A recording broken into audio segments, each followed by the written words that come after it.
Well, it's been a long time between drinks, but this thing is finally back.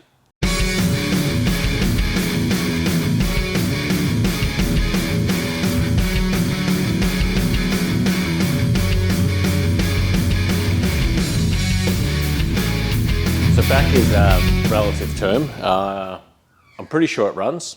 I haven't really tried it yet, but yeah, it's not back as in I'll be at the racetrack on Sunday back, but we've definitely made some changes since the last time the car was out. Some little cosmetic so to speak changes and some other pretty big changes. So the main one I'll look at first in terms of cosmetic or whatever is it now has Lexan polycarbonate windows. Pretty easy to fit those to the RX-7 because all the way around here, it's actually it's a metal frame already a part of the whole window, so it's very easy to actually, yeah, all you have to do is drill through the polycarb, drill onto that, nut and bolt, and away you go. So they were really easy. They don't need to be molded or anything. They just sort of go into shape, so they're easy to get into where they need to get into. I am trying to organise in terms of more weight saving sort of thing, because obviously that's the reason why I've done it. I've done it to save weight. I'm going to do the rear glass probably before I go out, and still, as heat helps expand some of my empty drums, I'm still trying to chase down fiberglass rear hatch, because I think in terms of weight saving, that rear hatch is going to be by far and away the biggest sort of weight saver I can get my hands on, sort of thing. So yeah, in terms of that, that's pretty much the cosmetic-y sort of side of things. Next big one I've got is that box right there. So let's go and have a look at the engine bay and run over some of the changes we have here. All right, so it still looks like a complete mess of wires and hoses and that it always has been. It's very sort of busy engine bay. Always sort of not worried, but I'm never always concerned about. Obviously, you see a lot of cars that run one line off the mechanical fuel pump and they'll run a big loop. I've got the line splitting, so that's why there's like essentially double the amount of hoses here. So I don't know, I've always just run it like that. Had to make this because obviously the alternator is now gone because of our 16-volt battery. Something missing here that we'll show maybe after we go to the dyno eventually.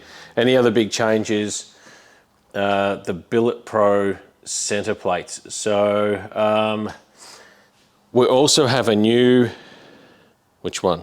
One of them. Front.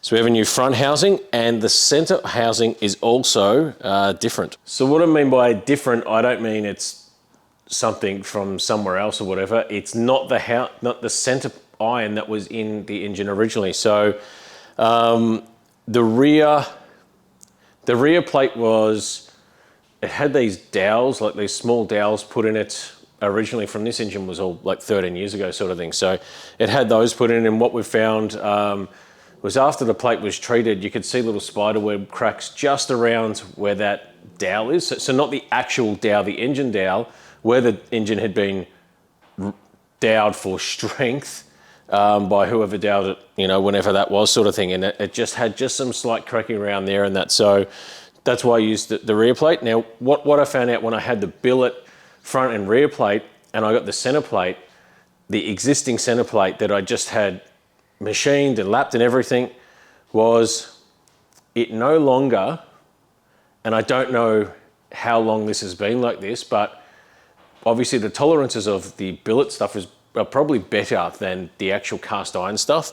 What I found was I couldn't push the dowels through the center plate and line up with the rear plate. So yeah, I had another spare center plate lying around and those were totally fine. So I don't know if that center plate's just been abused and beaten out of shape, so to speak, over the years that it's been in there. But yeah, it was funny. If you ran, the dowels would, with not much force at all, but they would go through the housings and the center plate okay, but they wouldn't line up if you tried to slide it through the center plate and the billet plate. So that tells me that like the tolerances are even tighter on a billet plate than they are on the cast ones. Obviously, because they'll expand at a different rate, you know, that so because the tolerances will be a bit different. But yeah, so we've got, I just put it on my mill. Where's my mill? All the way over there.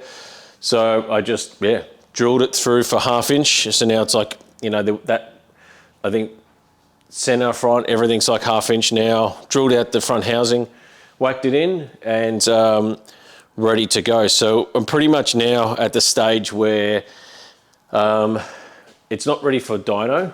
It's ready to A, start, and then B, it's ready to run up on the trans brake, just to, you know, idling is one thing, but putting some boost into it will show up more likelihood of leaks and issues and things like that. So I need to fill my nitrous bottles. I need to get methanol, and then I need to find time to run up on the 2-step. Then after that, I can look to book into a dyno. So I don't know. I was hoping to do it before Christmas, but it's looking less likely.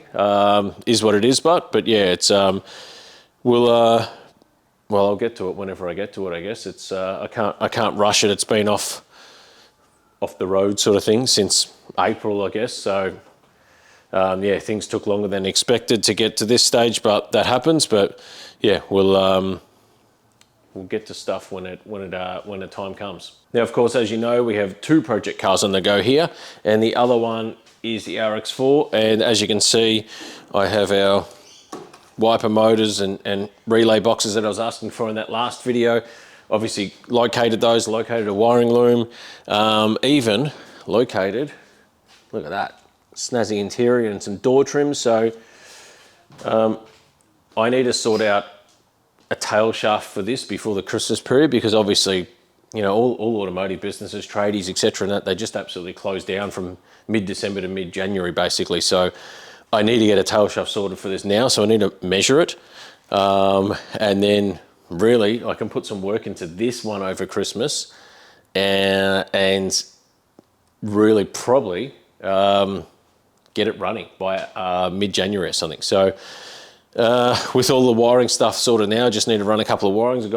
Also got my I got an ignition barrel, which was good, and I got a set of keys cut for it, so it's 1 key for the barrel and yeah, all the other stuff too. So that's killer. Got all that sorted now. So this one is now coming along really, really well. So hopefully over Christmas, yeah, I'll do a video on, I'll take that out and I'll rip that apart, and I'll do all the Dominator Motorsports 2K barra sort of stuff to it, and show you all the stuff that you need to do to put some reliability into these old junkyard barras for, you know, 400 or so, whatever horsepower. And then, yeah, hopefully we're starting, it's all good. But I guess while this great apparatus is set up, should see if the RX-7 actually starts. Alrighty, let's kick it into the guts. I've got my remote starter 4000 here, which I normally use to take a look at everything in the engine bay while it's cranking over. So let's have a look-see.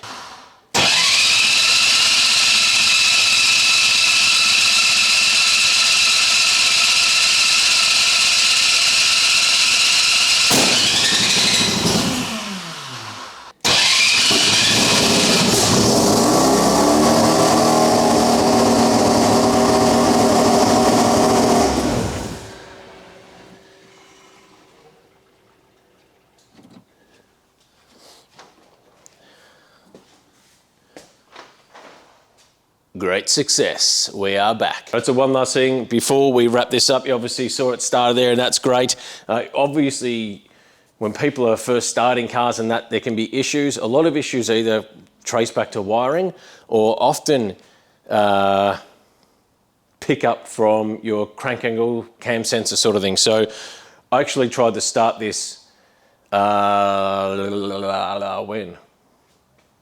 Late yesterday, just to press start on the button to make sure everything, and it would not kick over and keep running properly.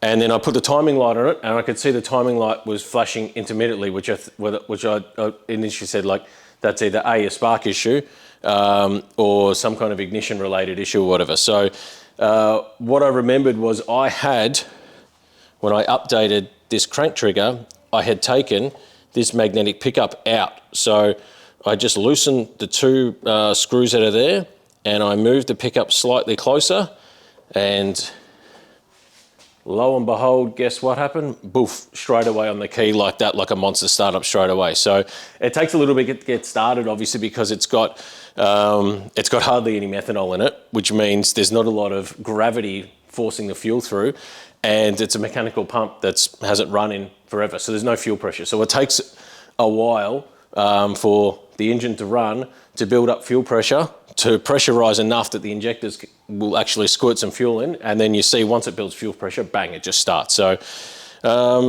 that's great. At least now I know it starts. There's no leaks, everything's looking good. So now I can get the methanol, I can get the nitrous, and hopefully all that goes well, and then I can plan the dyno. So don't know how many mainline dyno operator places are going to be open during late December, early January, but whatever, we'll cross that bridge when it comes to it. But thank you for tuning in for this quick update, and yeah, when we hit the dyno, might have some other surprises installed too on the setup of this thing. So until then, thanks for watching. I'll see you next time.